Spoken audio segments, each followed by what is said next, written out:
સંદીપભાઈ, તમને ઓપરેશન પહેલા તકલીફ કેટલા સમયથી હતી? ઓપરેશન પહેલા 1 મહિનો જેવું થયું હતું, જ્યાં ક્રિકેટ રમવાના લીધે મારા પગમાં લિગામેન્ટ તૂટી ગયા હતા.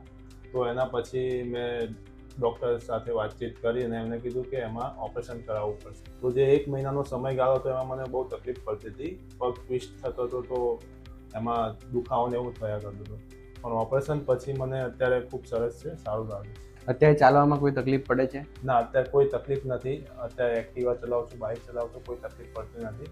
તમને રનિંગ કરવામાં તમે સ્ટાર્ટ કર્યું છે રનિંગ કરવાનું? ના, અત્યારે નોર્મલ જોગિંગ કરું છું. ઓકે. રનિંગ નથી કરતો અત્યારે, તો હજુ સમય નથી.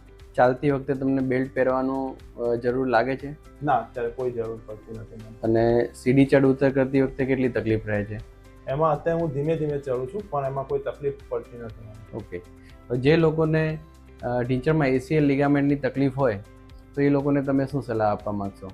એમાં ઓપરેશન કર્યા વગર તો મારા ખ્યાલથી એમને સમય કાઢવો ખૂબ તકલીફવાળો લાગે છે. ઓપરેશન પછી એમને જે પહેલાં જેવું જીવન હતું એવું તમે જીવી શકો છો. જીવી શકે. Okay, thank you.